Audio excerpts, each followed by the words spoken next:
O tema da mensagem de hoje é mudando a maneira de se ver.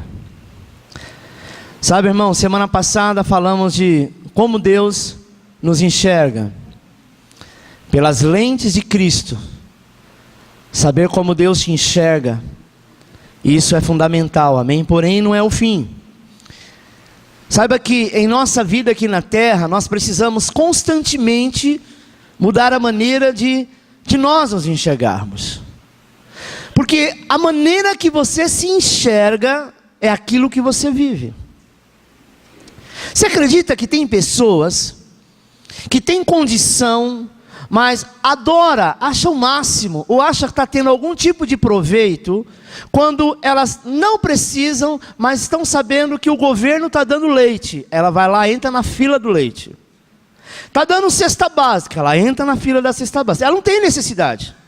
Mas ela fala, mas se eu não pegar, alguém pega. Então deixa para quem precisa. Por quê? Porque essa pessoa sempre se enxergou pequeno. Sempre se enxergou que precisa, sabe, de ter uma oportunidade para ter algo. Não confia tão somente no seu potencial. Sabe, irmãos? Eu acho interessante quando o irmão posta algo no Instagram, como por exemplo, uma imagem muito conhecida, um gatinho olhando no espelho e vê um leão.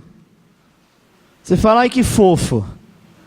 Nós deveríamos ser assim, sabe? Um gatinho que nem eu, gostou do gatinho, né? Quando olha para o espelho, vê um leão, é assim que você tem que se enxergar. Não pode ser o contrário. O leão olhar no espelho e se enxergar um miau. Imagina um pitbull olhar para o espelho e enxergar um chihuahua, aquela coisinha que parece um rato. Teria que ser o contrário. Por falar em chihuahua, ele é pequenininho, mas ele é bravo. Sabe por que ele é bravo? Porque ele tem aquele latido, sabe, parece bem forte, parecendo um leão. E quando você passa na frente do portão, e se você se assustar, ele fica tão feliz que ele vira uma fera. Porque ele fala, uau, consegui o meu objetivo. Mas basta você bater o pé que ele sai correndo. Sabe o que é isso, irmãos? Isso chama-se autoestima. Eu preciso enxergar da maneira que Deus me enxerga. Tem gente que se acha inválido, tem gente que acha que é burro, tem gente que acha que não tem jeito. Ah, pastor, deve ser meu nariz, deve ser meu cabelo, é porque eu sou gordo, é porque eu não sei falar. Você é filho amado daquele que criou os céus e a terra. Aquele que disse, eu morri numa cruz por sua causa, e não me arrependo, e se preciso fosse, eu faria tudo de novo. Sabe? Será que você se enxerga como Deus se enxerga? Eu quero lhe dar 3 formas de mudar a maneira de se ver. A primeira, somos libertos da acusação. Amado, uma das coisas piores não é nem o pecado, e sim a acusação. A acusação ela te prende, a acusação ela te oprime, a acusação ela te deixa para baixo. Sabe quando você cometeu algum tipo de pecado? Quando você fez alguma coisa errada, uma coisa que não foi tão bonita. Ninguém precisou saber, mas a sua própria consciência te acusa. E aquela acusação fica, sabe, te deixando para baixo. Você fala, caramba, eu não podia ter feito isso e eu fiz. Aí você vai aos pés do Senhor e ora e pede perdão, dizendo, eu não vou fazer mais, eu juro. Mentiroso. Sabe por quê? Porque nós não conseguimos lutar contra o pecado. Você nunca vai conseguir lutar contra o pecado. Não existe um homem que fez isso, exceto Cristo, que lutou contra o pecado e venceu, para que nós pudéssemos ter vida eterna e estar debaixo da tua graça. Romanos 8,15 diz assim, pois vocês não receberam o Espírito que o escravize para novamente temer, mas receberam o Espírito que os adota como filhos, por meio do qual clamamos, Abba Pai. O próprio Espírito testemunha ao nosso espírito que somos filho de Deus. O próprio Espírito Santo é que vai testificar no teu coração e dizer, não se preocupe, você é meu filho, você não vai deixar de ser meu filho pelo fato de você ter escorregado e até caído. Sabe, amado, saber que somos filhos e filhos amados, e que o Pai tem prazer em nós, esse é o primeiro passo. O Senhor não está preocupado com a acusação que o diabo está colocando na tua mente. Mas Ele quer que você olhe para Ele e diz assim, Cristo venceu, então eu sou mais do que vencedor. Sabe, irmãos? Saber que somos filhos. O maior problema é que muitos sabem que são filhos, mas poucos desfrutam daquilo que a sua filiação permite. Poucas pessoas desfrutam. Eu vou contar uma história aqui que eu já contei, há 20 anos que eu conto essa mesma história. Mas tem alguém aqui que talvez nunca ouviu. Um cara uma vez comprou uma passagem de um cruzeiro, e ele precisava sair de uma determinada cidade para uma outra. E ele falou, olha, eu não tenho, o último dinheiro que eu tenho, o único que eu tenho é para comprar esse cruzeiro.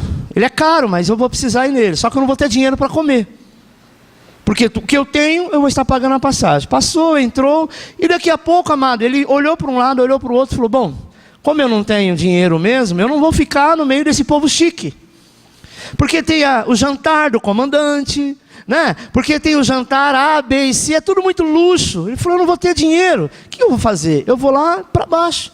Lá onde tem o estoque, onde fica o saco de batata, eu vou dormir lá, pelo menos ninguém me enche o saco, e vou ficar lá. E ele passou alguns dias ali, já estava fraco, debilitado, quando o comandante começou a analisar e viu que a cabine dele estava vazia. Mas ele entrou, ele fez o check-in. Ele não tinha dado baixa no check-out, então quer dizer, ele estava lá. E procurou, daqui a pouco ele aparece, sabe, bem abatido, e disse assim para o comandante, escuta, eu sei que falta algumas horas para a gente chegar ao destino final, e eu gostaria que, sei lá, você me desse alguma coisa para fazer, prato para lavar, porque eu estou com muita fome. Todo o dinheiro que eu tinha, eu investi nessa passagem. Mas eu não tinha dinheiro para comer, então eu não quis ficar pedindo nada para ninguém. E contou a história. O comandante falou, deixa eu ver sua passagem. Aí pegou a passagem dele e falou, rapaz, a sua passagem dentro do navio é considerado primeira classe. Tudo que está aqui está pago. Toda a comida, toda a hospedagem. Sua cabine tem ar-condicionado frente para o mar. Você deixou de participar de todas as festas porque você acreditou que você não merecia, mas já está tudo pago. Tem crente que é igual este rapaz. Ele vive no sótão. Ele vive lá embaixo, sabe? Ele está sempre no meio daquilo que sobra. Porque ele acha que não tem condição. Ele acha que ele veio de uma família humilde. Ele acha que ele não tem condição alguma. Mas Cristo pagou na cruz o preço mais alto possível. Para que você fosse mordomo. Para que você tivesse o melhor desta terra. Para que você pudesse desfrutar o que é ser filho. Sabe? Desfrutar daquilo que a filiação lhe permite, meu irmão. Uma coisa que você precisa fazer é se livrar do acusador. Este é o papel do diabo. O diabo não luta para você pecar. Ele sabe que o pecado é natural, você vai cometer, porque nós viemos de uma geração pecaminosa. Não tem como. Você veio da filiação de Adão e Eva, não tem como, eles pecaram, nós somos pecadores. Mas Cristo morreu na cruz para que eu e você pudesse desfrutar do melhor da terra. Agora, sabe qual é a função de Satanás? E Satanás quer dizer acusador? É te acusar quando você erra. Eu acho engraçado que as pessoas dão nome ao diabo para tudo. Você comprou um aparelho novinho. Você comprou o iPhone 10, o mais caro. E aí você está passando, de repente ele cai e quebra a tela. Você fala, Satanás, demônio do inferno, sai daqui. Quando não, ele caiu na água e não era prova d'água. Quando não, você estava fazendo uma comida, o arroz queimou. Deixa eu dizer uma coisa, o diabo deve ficar lá no inferno dizendo assim, o que eu tenho a ver com isso que seu arroz queimou? Não foi eu que derrubei seu celular. Ele precisa fazer é te acusar, esta é a função dele. Agora o diabo, irmão, não fica queimando geladeira de ninguém. Não fica derrubando o celular no chão, sabe, você continuou com o carnê, não. A função dele é acusar, porque essa sim, o peso é maior. Porque aquilo que você deixou queimar e quebrou, você mandou arrumar. Agora, a acusação na mente é algo que ninguém pode fazer, exceto o Espírito Santo, que reconhece que você é filho e diz, fica em paz, porque você está perdoado. Nós precisamos nos enxergar, amado, da maneira que Deus nos enxerga. Nosso processo, sabe, de se ver como Deus te vê. Deus não te vê como um coitado. Deus te vê como um vencedor. Se você ler o livro de Jó começa dizendo que Satanás se apresenta diante do Todo-Poderoso e ele pergunta, Satanás, de onde você vem? Ele fala de rodear a terra e passear por ela. Deixa eu te dizer uma coisa. Tem gente que é mestre em ver capeta em tudo quanto é lugar. Tem uns crentes que é muito louco, sabe? Eles querem ver diabo em tudo. Pastor, vai lá na minha casa ungir, porque eu acho que tem um demônio sentado naquela cadeira. E toda noite eu vejo um vulto. Minha irmã, se você está vendo, manda o infeliz embora, porque a casa é sua, para começar. Segundo, maior é o que está contigo. A Bíblia não fala que o diabo mora em qualquer lugar ou na casa, principalmente de crente. A Bíblia fala que quando Deus pergunta para Satanás de onde ele vem, ele fala de rodear a terra e passear por ela. Ele não fala, eu estava na casa de Joãozinho perturbando. Fui lá queimar o arroz da Maria. Chutei o pau da barraca, o celular caiu, quebrou a tela. Não é isso, irmão. A função dele é acusar, a função dele é atormentar. Mas a nossa função é dizer quem nós somos, filho, e ele tem que bater em retirada. Sabe, você precisa abrir mão da opinião do diabo e das pessoas. Tem gente que fica dando ouvido ao que as pessoas acham. Amado, quem não sonha com você, não tem prazer contigo, não conte seu sonho para essa pessoa. Ah, já sei, porque ela tem um olho gordo. Ela pode ter olho gordo, obeso, pode ter o olho do jeito que ela quiser. Na sua vida não tem poder. Não conte, porque não adianta você dividir sonho com quem não sonha contigo. Sabe por quê? Porque sempre a pessoa vai ouvir a voz do diabo, que traz sempre um sentimento de reprovação. Quando alguém vem falar algo para mim, dizendo, pastor, eu estou pensando em abrir um negócio, em fazer tal coisa, em casar, em comprar, em vender, o que você acha? A primeira coisa que eu falo, eu não acho nada. Não dou opinião, porque eu já dei opinião, não deu certo, a pessoa fala, infeliz, mandou eu fazer, e agora eu quebrei a cara. Eu digo assim, irmão, o que você vai fazer prejudica alguém? Não. É para benefício da sua vida, né? Suas finanças, para a tua casa. Sim, pastor, tudo de bom. Então vai, meu irmão, é de Deus. Deus tem prazer naquilo que te alegra. Deus tem prazer naquilo que você fica feliz para cima. Agora não, pastor, para que eu assuma esse lugar, alguém vai ter que ser mandado embora. Se possível, sem direito a nada, aí eu fico no lugar dele. Deus não está nesse negócio. Deus não vai te dar nada tirando de alguém e prejudicando o outro. Mas se o que você está fazendo, você está orando para saber se é de Deus ou não, faça a seguinte pergunta: vai prejudicar alguém? Não. É aquilo que eu quero, se vai dar certo ou não vai. Agora sempre tem um filho de Belial que diz, ah, se eu fosse você eu não abria não. Minha vizinha abriu um comércio igual o seu, não durou 2 meses. E a outra, que recebeu todo o dinheiro, sabe, da firma, recebeu não sei quantos mil, investiu em um negócio semelhante. Imagina, na crise de hoje não dá nada. Meu irmão, ou você ouve a voz da acusação do diabo, ou você ouve aquilo que Deus colocou no teu coração. E ainda que vier dar errado, saiba que é caindo que se levanta, é errando que se aprende. E não culpar a Deus pelas coisas que nós fizemos escolhas erradas. Eu preciso enxergar como Deus me vê, sabe? Romanos 8:1 diz assim, portanto, agora já não há condenação para os que estão em Cristo Jesus, porque por meio de Cristo Jesus, a lei do Espírito de vida me libertou da lei do pecado e da morte. Preste atenção, o Espírito de vida, que é o Espírito Santo, já te libertou de toda condenação, de toda maldição e de toda morte, de toda acusação. Para Deus não existe nenhuma dívida, Cristo já pagou no nosso lugar. Sabe, irmão? Quem tem uma dívida, sabe o quanto é constrangedor encontrar com essa pessoa, sim ou não? Você deve àquela pessoa, você não sabe como pagar, fazer o quê? Talvez você está desempregado, o negócio ficou, sabe, maior do que você imaginava, saiu do seu controle. Quem que já não passou por isso? Não é constrangedor? Mas imagina que um amigo em comum descobre que a sua dívida é de 10 mil reais. Aí ele vai e resolve pagar 20 mil por essa dívida. Conclusão: se você não souber que essa pessoa pagou essa dívida, a pessoa que você está devendo, você vai olhar para ela na rua e vai continuar constrangido. É o que acontece com muito crente. Cristo pagou a tua dívida e você ainda está se sentindo constrangido diante do pecado, da acusação e do diabo. Tem gente que você tem medo de falar do amor de Deus, com medo dela falar, e seu passado? Lembra o que você fazia? Sabe, irmão, uma coisa que eu nunca tive medo. Eu sempre falei do amor de Deus, mesmo que essas pessoas, fosse parente ou amigo, sabiam que eu era pai de santo no passado. Não interessa, aí que eu contava mesmo. Sabe por quê? Porque eu não tenho do que me envergonhar. Mas e o que aquilo que você fez, aquilo outro, aquilo que você aprontou então? Aquele Alexandre morreu. O que daqui é outro, que fala do amor, da plenitude, da santidade e da misericórdia do Senhor.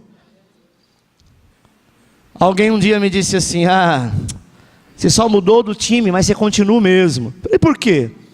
Porque quando você era pai de santo, você cobrava fortunas para fazer trabalho. E hoje você deve estar na igreja, com certeza, você está ganhando fortunas. Eu falei: vai na minha casa, e você vai ver a fortuna. Ainda não, mas eu terei fortuna, sabe por quê? Porque tanto eu quanto você seremos mordomo da obra de Deus. Sabe, irmãos, eu poderia me sentir acusado por tantas coisas erradas que eu fiz no passado, como todos nós um dia já fizemos. Mas esse espírito de acusação, ele não pode ser maior. Ficamos acusados achando que ainda devemos alguma coisa para o Senhor. Mas Deus, quando olha para você, Ele diz assim: você não me deve nada, está tudo pago. Cristo depositou em nossa conta, fez a obra completa, e temos agora um crédito diante do Pai.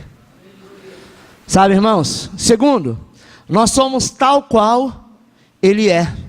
1 João 4,16 diz: assim conhecemos o amor que Deus tem por nós e confiamos nesse amor. Deus é amor. Todo aquele que permanece no amor, permanece em Deus e Deus nele. Desta forma o amor está aperfeiçoado entre nós, para que no dia do juízo tenhamos confiança, porque neste mundo somos como Ele é. Não tenha medo do dia do juízo final, até porque você não passará por ele. Você vai passar pelo tribunal de Cristo. E o tribunal de Cristo vai apenas julgar as boas obras que você fez. Juízo final é para aquele que não tem salvação. E nós somos salvos em Cristo Jesus. Sabe, amado?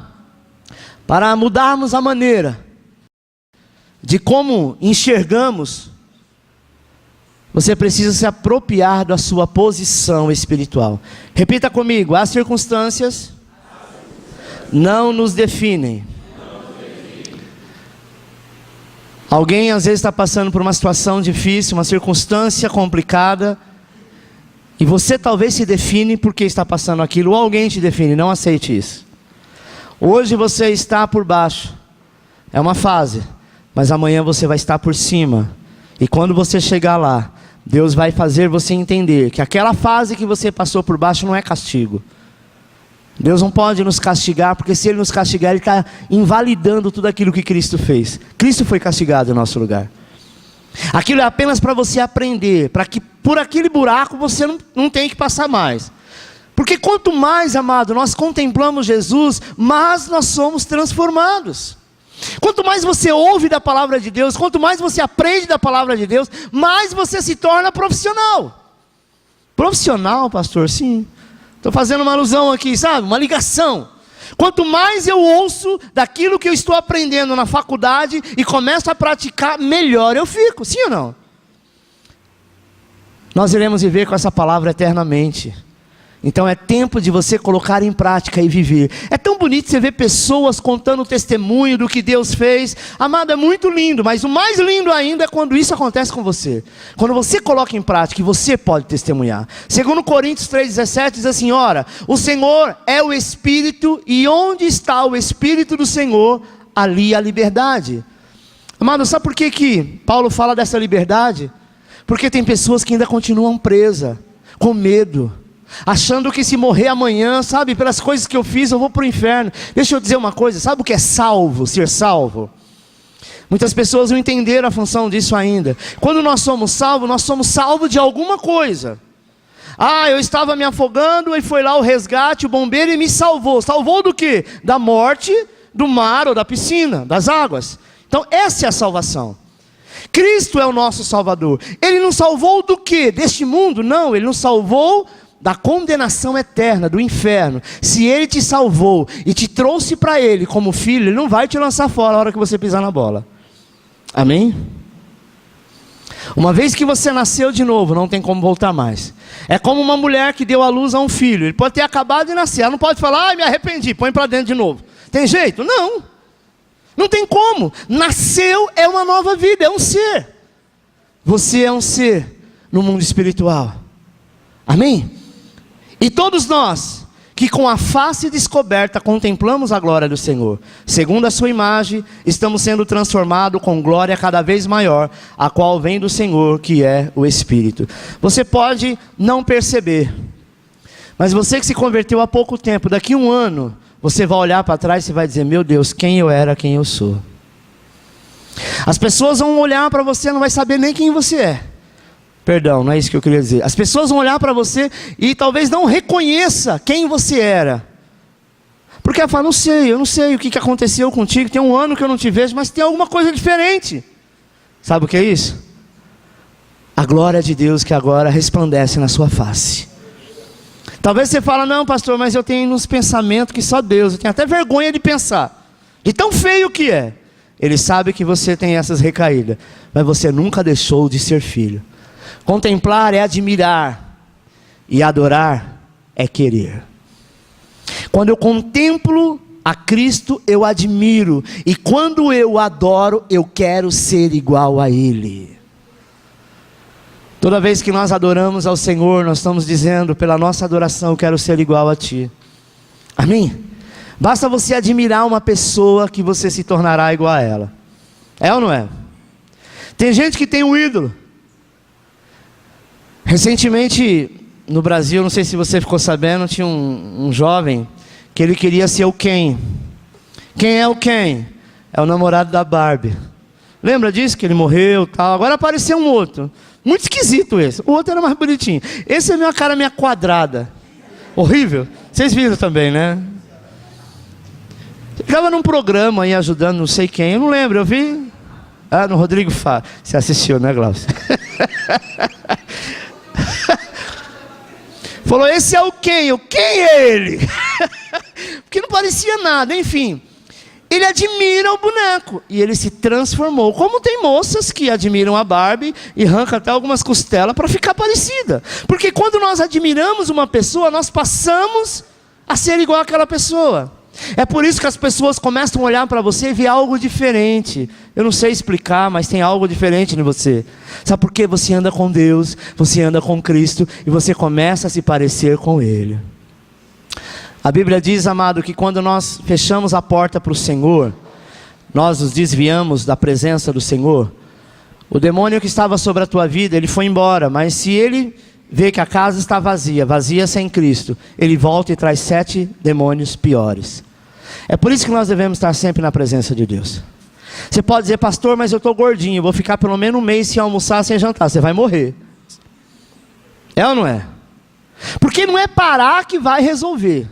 Às vezes você está sendo paralisado, alguns ataques no mundo espiritual, você fala: eu vou deixar de ir para a igreja, estou meio desanimado. Deixa eu dizer uma coisa, amado: com Cristo é difícil, sem Ele é pior. Porque aí você começa a se enxergar não mais como filho, você começa a se enxergar como qualquer um. Quanto mais contemplamos Jesus, mais seremos mudados, sem esforço, espontaneamente. Deixa eu dizer que para saber se somos como Ele é, eu preciso entender o que é arrependimento. Quando eu entendo o que é arrependimento, eu começo a enxergar que agora eu sou de Cristo. Sabe, irmãos, quando você aprende a dar a outra face, é porque a sua história começou a mudar. Uma outra chave que nos leva a ser como Ele é a correção de Deus. Quantas vezes você e eu já ouvimos pessoas atribuindo desgraça, doença, tragédias a Deus? Sabe por quê? Porque essas pessoas, elas estão confiadas, não na bondade do Senhor, mas elas acham que Deus é que é mau.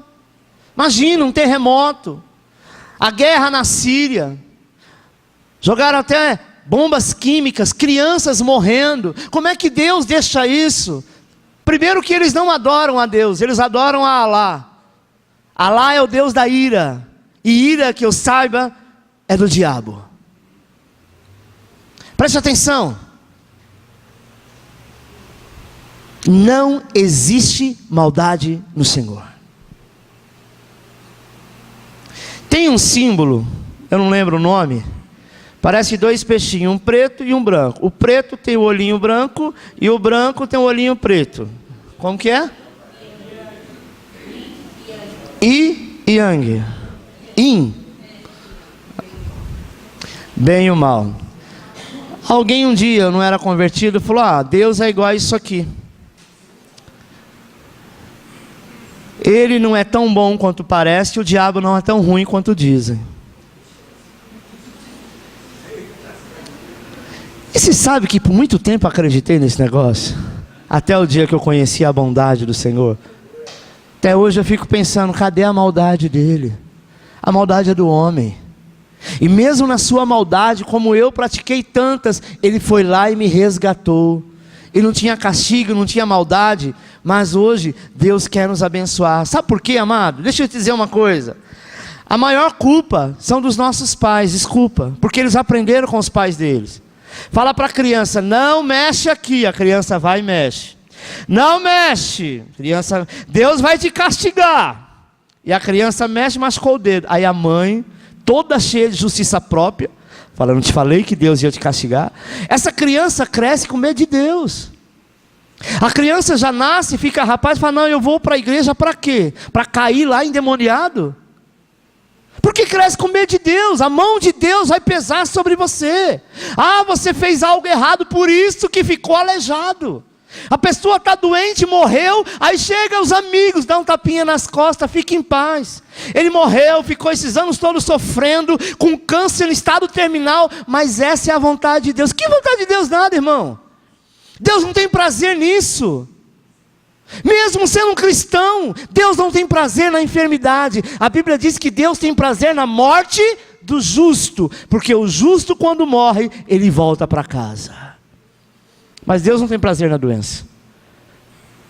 Não teve um que se apresentou diante de Jesus doente, que ele falasse: não, você está doente porque essa é a vontade do Pai. Pelo contrário, quando ele visita Lázaro, ele fala totalmente ao contrário. Ele diz assim: a morte de Lázaro é para a glória de Deus. 4 dias depois ele diz: Lázaro, sai para fora. Ele não chegou lá dizendo: Lázaro pisou na bola, ele abriu brecha. Sabe?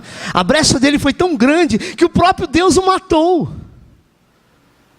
Deus é amor, é plenitude, é soberania.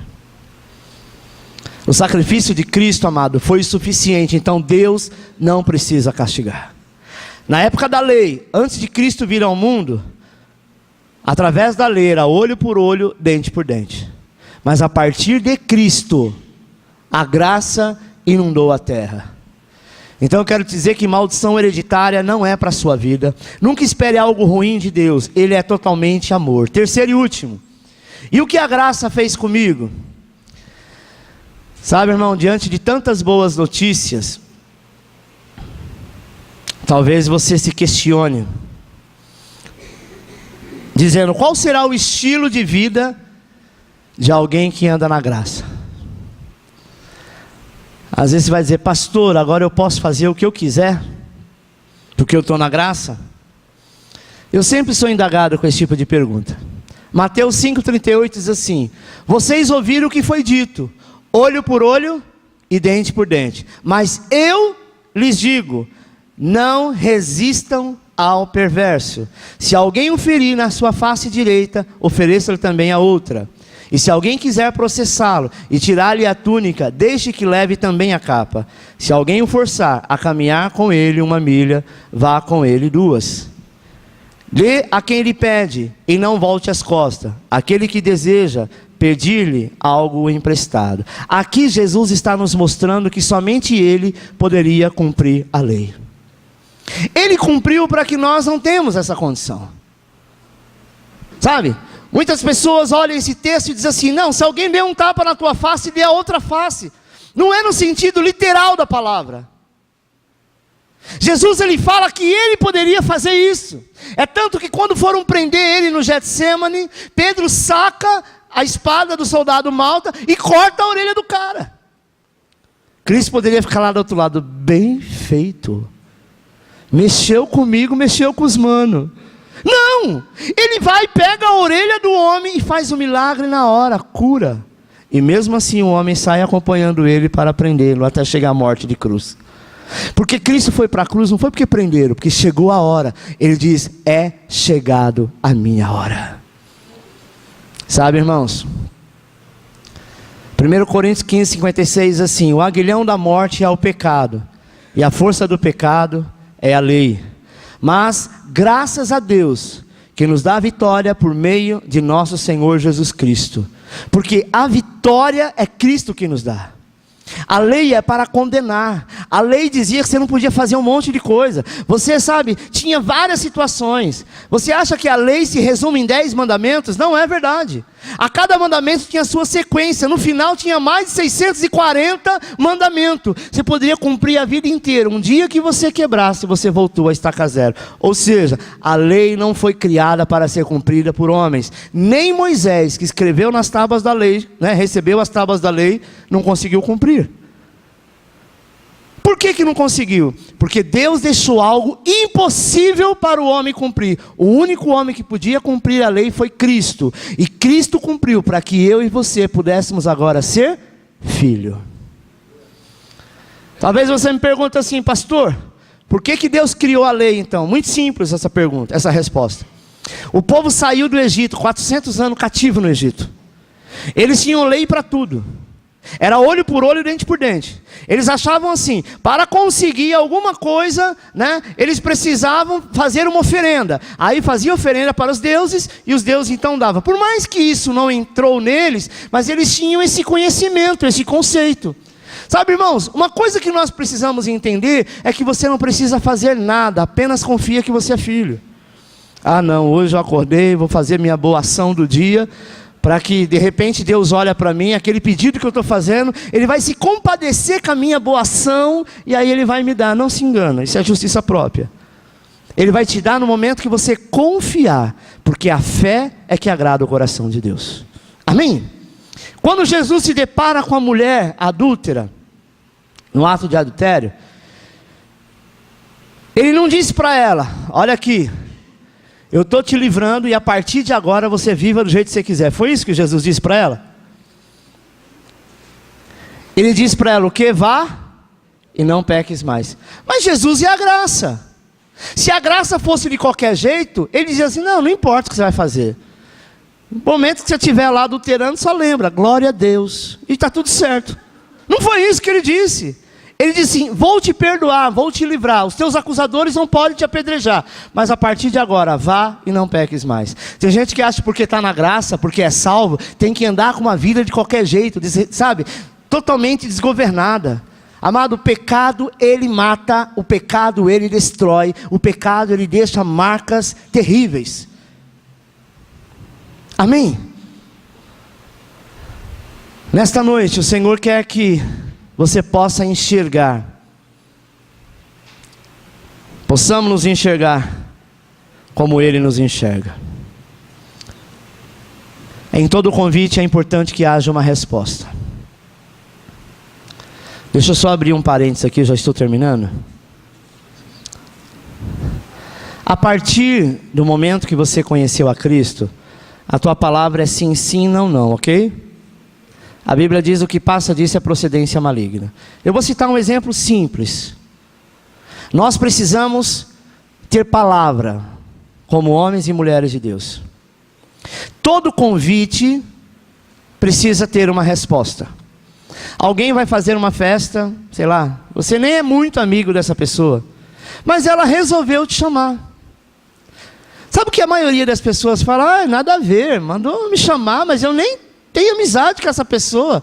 Ela simplesmente não avisa nada, a pessoa prepara todas as coisas e ela não vai. E acha a coisa mais normal do mundo. Agora, se coloque no lugar dessa pessoa. Quando você vai fazer uma festa, um aniversário, um almoço, alguma coisa, alguma confraternização, que você vai chamar pessoas, você chama pessoas que você não gosta? Não.